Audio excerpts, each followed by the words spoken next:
বন্ধুরা, হস্তরেখা বিশেষজ্ঞরা যেমন হাতের রেখা পড়ে ভবিষ্যৎ বলতে পারেন, সামুদ্রিক শাস্ত্র যেমন একজন ব্যক্তির শরীরের বিভিন্ন অঙ্গের আকৃতি বা গঠন থেকে তার ভাগ্যের রহস্য প্রকাশ করতে পারে, সেরকম শকুন শাস্ত্র অনুসারে ব্যক্তির জীবনে ঘটে যাওয়া কিছু ঘটনা থেকে ব্যক্তির জীবনে কি ঘটতে চলেছে তা জানা সম্ভব। আজকের ভিডিওতে আমরা এমন কয়েকটি ঘটনা সম্পর্কে বলবো, শকুন শাস্ত্র অনুসারে সেই ঘটনাগুলি যদি আপনার সাথে ঘটে তাহলে আপনাকে বুঝতে হবে আপনার আগত সময় খুব খারাপ হতে চলেছে। এই ঘটনাগুলির ফলে আপনার আর্থিক পরিস্থিতি খারাপ হতে পারে, জীবনে নেমে আসতে পারে কঠিন সময়। তাই আগে থেকেই জেনে নিন এমন কোন কোন ঘটনা অত্যন্ত অশুভ। আপনার বাড়িতে এই ঘটনাগুলি ঘটলে এখনই আপনাকে সাবধান হতে হবে। ১. পুজো করার সময় সমস্ত জিনিসপত্র বা পুজোর ডালা হাত থেকে পড়ে যাওয়া মোটেও শুভ সংকেত নয়। পুজোর ডালা পড়ে যাওয়ার অর্থ এও হতে পারে যে আপনার প্রতি দেবী দেবতারা রুষ্ট রয়েছে। এছাড়াও বাড়ির মন্দিরে পুজো করার সময় যদি প্রদীপ নিভে যায় তাহলে তা অশুভ লক্ষণ। যদি কারো গৃহে এটি ক্রমাগত ঘটে তবে তার মানে দেবদেবীরা আপনার উপর ক্রুদ্ধ। এমন পরিস্থিতিতে সময়মতো কিছু ব্যবস্থা নেওয়া দরকার। ২. শকুন শাস্ত্র অনুযায়ী কোনো বিবাহিত মহিলার মঙ্গলসূত্র হঠাৎ ভেঙে যাওয়া একটি অশুভ ঘটনা। মঙ্গলসূত্র ভেঙে যাওয়া সেই মহিলার স্বামীর ওপর আগত সমস্যার দিকে ইঙ্গিত করে এবং স্বামীর জীবনে কোনো সংকট আসতে পারে। নিজে থেকেই মঙ্গলসূত্র ভেঙে গেলে বিবাহিত মহিলাদের সতর্ক থাকা উচিত। এমন পরিস্থিতিতে স্বামীর জীবন রক্ষার্থে ও দীর্ঘায়ু প্রার্থনা করে তুলসীর পুজো করুন। ৩. সোনা হারানো অশুভ বলে মনে করা হয়। আপনি যদি আপনার কোনো সোনার জিনিস বা গয়না হারিয়ে ফেলেন এবং অনেক খোঁজাখুঁজি করেও খুঁজে না পান তাহলে এটি একটি অশুভ লক্ষণ। এর ফলে বাড়ির শ্রী চলে যায় এবং অর্থনৈতিক অবস্থা খারাপ হতে থাকে। ৪. বিড়ালের কান্না খুবই অশুভ বলে মনে করা হয়। আপনার বাড়ির আশেপাশে যদি কয়েকদিন ধরে বিড়ালের কান্নার শব্দ শোনা যায় তবে এটি আসন্ন খারাপ সময়ের ইঙ্গিত দেয়। এর ফলে ঘরের সুখ সমৃদ্ধি চলে যায়।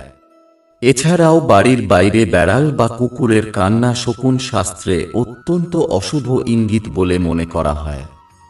কোনো বিশেষ কাজে বের হওয়ার সময় এমন ঘটনা ঘটলে যাত্রায় কষ্ট ভোগ করতে হয় সেই ব্যক্তিকে।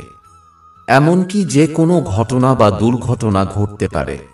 তাই বিড়াল বা কুকুরের কান্নার আওয়াজ শুনলে যাত্রা বাতিল করে দেওয়া উচিত।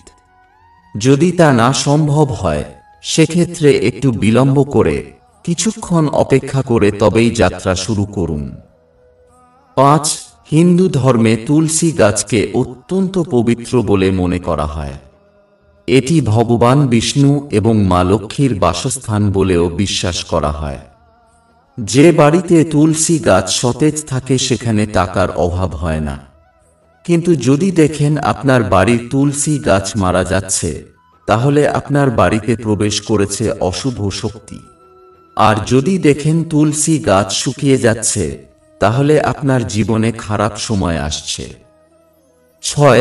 ঘরের কাঁচ বা কাচের জিনিসপত্র ভাঙা অশুভ ঘটনার ইঙ্গিত দেয়। ঘরে বারবার কাচের জিনিসপত্র ভাঙতে শুরু করলে তার মানে বড় ধরনের সংকট আসতে চলেছে। এর ফলে ঘরোয়া সম্পর্কেও ফাটল দেখা দেয়। ৭. ঘন ঘন দুধ পড়ে যাওয়া একটি খারাপ লক্ষণ। বারবার দুধ পড়ে যাওয়া শুভ বলে মনে করা হয় না। এই বিষয়ে সতর্কতা অবলম্বন করার প্রয়োজন রয়েছে। এর জন্য বৃহস্পতিবার সম্পদের দেবীর পূজা করুন এবং তার কাছে ক্ষমা প্রার্থনা করুন। এছাড়াও অনেক সময় দুধ ফোটানোর সময় উথলে নিচে পড়ে। বাড়িতে নতুন বউয়ের প্রবেশ হলে এই ঘটনা শুভ বলে মনে করা হয়। কিন্তু পরিবারের কোনো সদস্য বিশেষ কাজে বাইরে যাওয়ার আগে যদি দুধ উথলে পড়ে তাহলে সেটিকে অশুভ ইঙ্গিত মনে করা হয়। শকুন শাস্ত্র অনুযায়ী এটি এক ধরনের সতর্কবার্তা। এ বিষয়ে সতর্কতা অবলম্বন না করলে যাত্রার সময় যে কোনো ধরনের দুর্ঘটনা ঘটতে পারে। 8. আপনি যদি বাড়িতে মানি প্ল্যান্ট লাগিয়ে থাকেন এবং কোনো কারণ ছাড়াই তা বারবার শুকিয়ে যাচ্ছে, তাহলে এটি একটি অশুভ লক্ষণ বলে মনে করা হয়। কথিত আছে যে যদি কারো সাথে এমনটা হয় তবে তা অশুভ লক্ষণ। মানি প্ল্যান্ট সম্পদ আকর্ষণ করে, এমন পরিস্থিতিতে কিছু বিষয়ে সতর্ক থাকুন। 9. জ্যোতিষশাস্ত্র অনুসারে যদি হাত থেকে নুন পড়ে যায় তাহলে তা অশুভ, এমনকি আর্থিক সংকটের শিকার হতে পারেন। এছাড়াও ঘরে নুন ফুরিয়ে যাওয়াও জীবনে নানা ধরনের সমস্যা শুরু হয়। এর ফলে জন্মকুণ্ডলিতে উপস্থিত গ্রহগুলি নেতিবাচক প্রভাব দিতে শুরু করে। 10. জ্যোতিষশাস্ত্র অনুসারে যদি কোনো ব্যক্তির হাত থেকে চিনি বা চিনি ভর্তি পাত্র পড়ে যায়, তাহলে সেখানে অশুভ প্রভাব বিরাজ করে। সনাতন ধর্মে ঈশ্বরকে প্রসাদ হিসেবে চিনি ব্যবহার করা হয়, তাই চিনি পড়ে যাওয়াকে অশুভ প্রভাব বলে মনে করা হয়। 11. যদি রাস্তার কোথাও মৃত কাক দেখতে পান তাহলে তা অশুভ লক্ষণ হিসেবে বিবেচিত হয়, কারণ কাকদের পূর্বপুরুষ বলে উল্লেখ করা হয়েছে। তাই মৃত কাক দেখার অর্থ হল পূর্বপুরুষরা আপনার উপর খুব রেগে রয়েছেন। এছাড়াও কাকের বিভিন্ন কার্যকলাপ থেকে ভবিষ্যৎ সম্পর্কে জ্ঞান অর্জন করতে পারেন। যদি দেখেন রাস্তায় মৃত কাক পড়ে আছে, তাহলে তার ইঙ্গিত হল অদূর ভবিষ্যতে আপনার জীবনে কোনো সংকট বা মারাত্মক কোনো ঘটনা ধেয়ে আসতে চলেছে। পরিবারের যে কোনো সদস্যের একটি বড় রোগের শিকার হওয়ার আগাম সংকেত বার্তা দেয়। কারোর মৃত্যুর লক্ষণ হিসেবেও দেখা হয়। এছাড়াও মরা কাক শনিদেবের ক্রোধ প্রকাশ করে, তাই হতে পারে আপনার শনি দোষ রয়েছে। 12. বাড়িতে বাদুড়ের বিচরণ খুবই অশুভ বলে মনে করা হয়। জ্যোতিষীদের মতে বাড়ির চারপাশে বাদুড় ঘোরাফেরা করা ব্যক্তির জন্য বড় সমস্যার লক্ষণ। এই লক্ষণগুলি দেখার পরে মানুষকে চরম সতর্কতার সাথে কাজ করা উচিত। 13. মানুষের বাড়িতে ইঁদুর একটি সাধারণ দৃশ্য। ইঁদুরকে গণেশের বাহন মনে করা হয়, তাই অনেকে এটাকে গণপতি বাপ্পার যাত্রা মনে করে।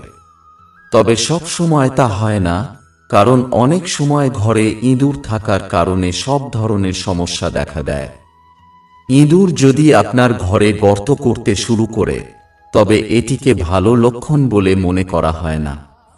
যদি ইঁদুর আপনার বাড়িতে গর্ত বা বিশ্রামের জায়গা তৈরি করতে থাকে, তবে এর অর্থ হল আপনার শত্রুরা সক্রিয় হয়ে উঠছে এবং আপনার বিরুদ্ধে ষড়যন্ত্র করছে।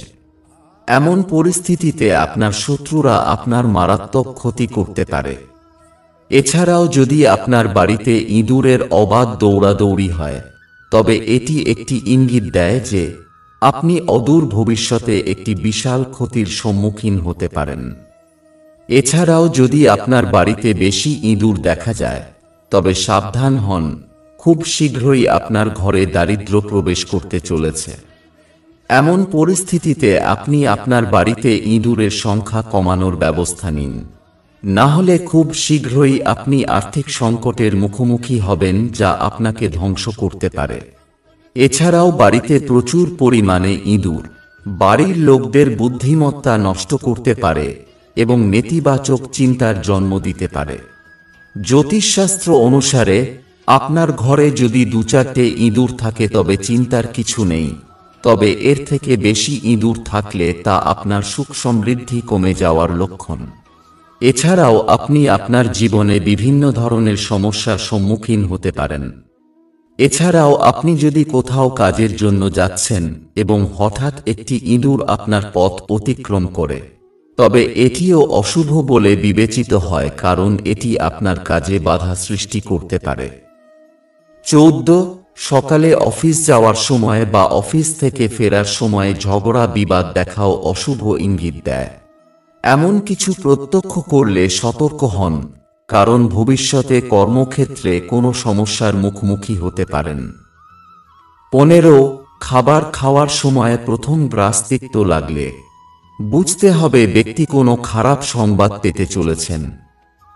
16 সিঁদুর লাগানোর সময় কৌটোটি হাত থেকে পড়ে যাওয়াকেও অত্যন্ত অশুভ ইঙ্গিত হিসেবে গণ্য করা হয়। কোনো না কোনো অশুভ ঘটনার দিকে ইঙ্গিত দেয় এটি। স্বামীর ব্যবসা কাজে নানান সমস্যা দেখা দিতে পারে। হাত থেকে কৌটো পড়ে গিয়ে সিঁদুর ছিটিয়ে গেলে ভগবান বিষ্ণুর পুজো করুন। এর ফলে স্বামীর ওপর আগত সমস্যা কেটে যাবে। 17 অনেক সময় একজন ব্যক্তি হঠাৎ করে আর্থিক সংকটের সম্মুখীন হন। আয় কমে যায় এবং ব্যয় বৃদ্ধি পায়। হাতে টাকা না থাকা বা খরচ বেড়ে যাওয়া দেবী লক্ষ্মীর ক্রোধের লক্ষণ।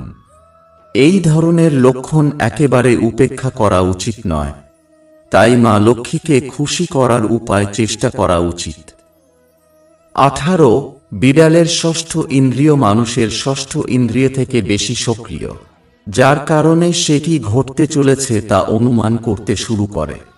বিশ্বাস অনুসারে কালো বিড়ালের পথ অতিক্রম করা তখনই অশুভ বলে বিবেচিত হয় যদি বিড়ালটি বাম দিক থেকে পথ অতিক্রম করে ডান দিকে যায়। অন্যান্য পরিস্থিতিতে বিড়ালের আপনার পথ অতিক্রম করা অশুভ বলে মনে করা হয় না। বন্ধুরা, সব বিপদ থেকে ঈশ্বরই আমাদের রক্ষা করতে পারেন, তাই কোনো অশুভ সংকেত পেলেই প্রতিদিন গায়ত্রী মন্ত্র জপ করা অত্যন্ত শুভ। এছাড়া সকাল ও সন্ধে পুজোর সময় ঘরে কর্পূর জ্বালিয়ে রাখাও শুভ। এর ফলে সব বিপদ থেকে রক্ষা পাওয়া যায়। বন্ধুরা, ভিডিওতে বলা কোনো ঘটনা আপনার সাথে ঘটলে অযথা আতঙ্কিত হবেন না।